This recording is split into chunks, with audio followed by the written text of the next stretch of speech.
Sabay-sabay natin alamin ang mga kaganapan na nangyayari sa ating bansa.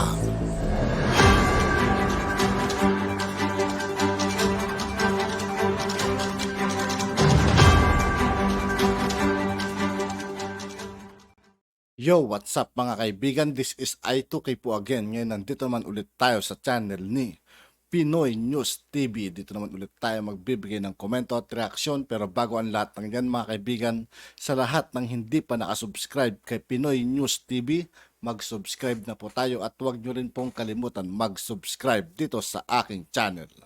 Simulan na natin mga kaibigan, let's go! Yung magandang balita para sa ating lahat. China's bullying days are over, sabi rito sa balita.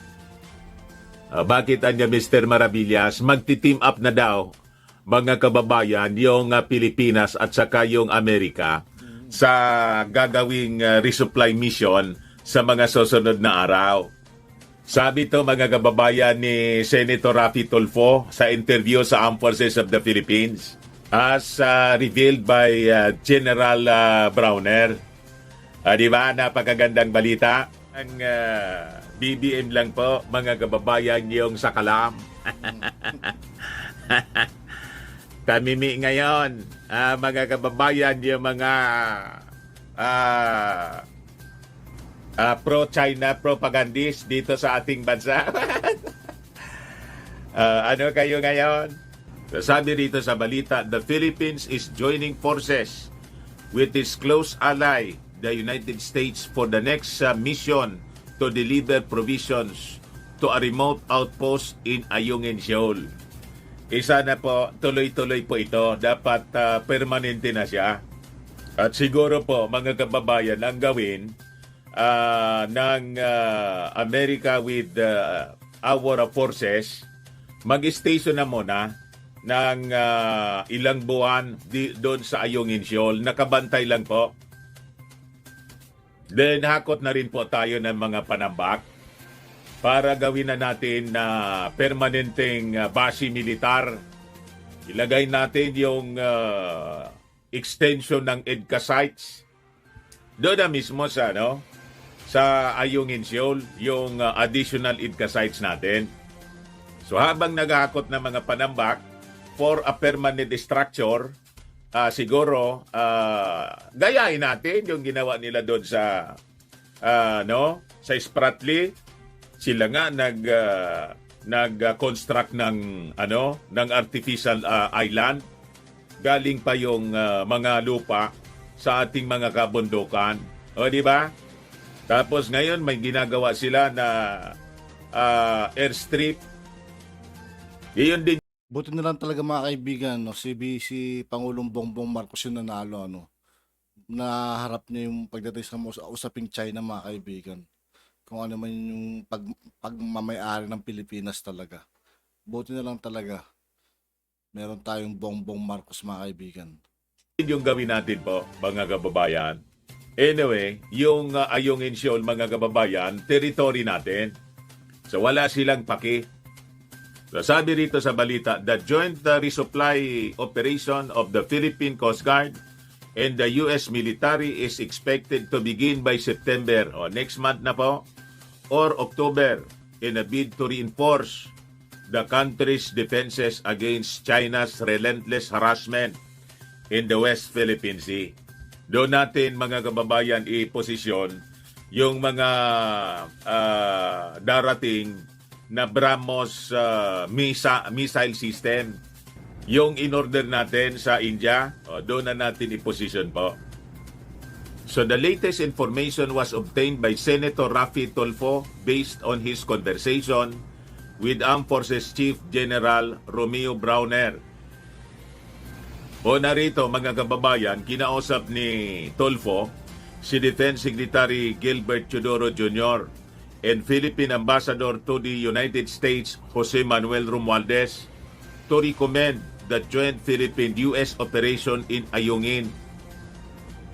Both officials posed no objections to the proposed joint operation to deliver food and supplies for Filipino Marines stationed on the grounded warship sa Ayong Insul po.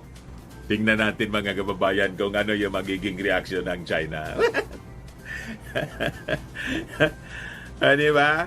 Kung ibablock pa nila, mga kababayan, yung resupply mission habang nakakonvoy, yung warship ng Amerika. Di ba? Browner likewise said, the joint operation of the Philippine Coast Guard in the U.S. in the resupply mission in Ayungin Shoal is already underway. So, yun po mga kababayan yung sabi rito sa balita. In fact, sabi ni Tulfo, Browner said that they have already talked with Admiral John Aquilino, commander of the U.S. Indo-Pacific Command, for its implementation that will start in the middle of September or the first week of October. So sabi rito, Tulfo welcomed the imminent Philippine-U.S. resupply mission. The partnership between the Philippines and the United States will hopefully send a signal to China that their bullying days are over.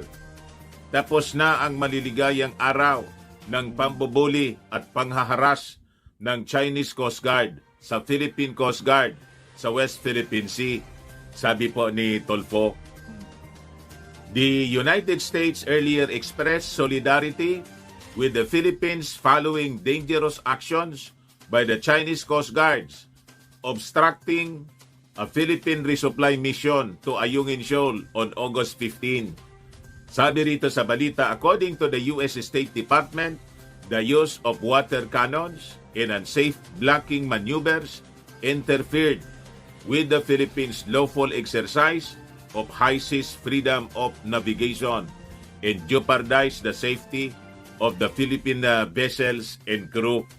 So tuloy-tuloy na po ito mga kababayan.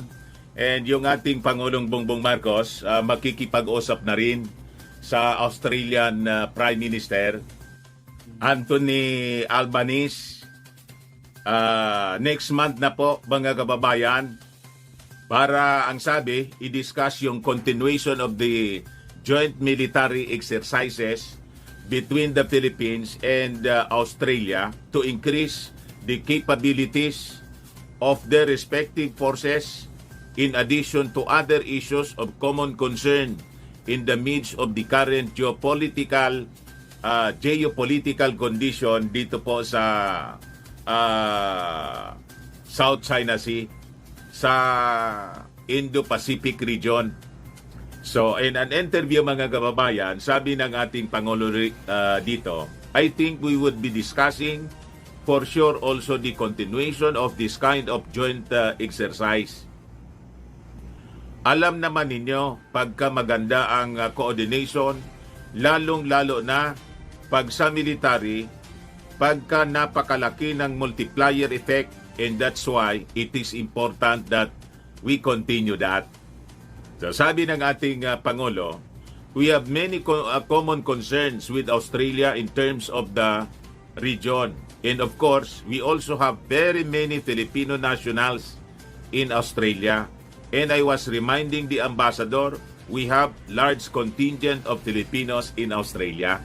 So yun mga kababayan yung mangyayari dito. Magiging sunod-sunod na yung mga military exercises para mabantayan ang ating bansa at yung buong region po. Dapat noon pa talaga mga kaibigan niya, no? Dapat nung panahon pa ng ni Apo Lakay noon, yung sunod-sunod na presidente, dapat noon pa talaga ginawa yan. Kaysa ngayon, noon kasi nung panahon ng pagkatapos ni Apo Lakay, naghari-harihan na yung mga China dyan mga kaibigan eh. Diba? At yun nga po mga kaibigan, dito po nagtatapos ang ating reaction video. Muli, ako po si I2K ng Sundalo ng Dunggalo at 811. Maraming salamat sa patuloy na pagsuporta. Gia, peace out.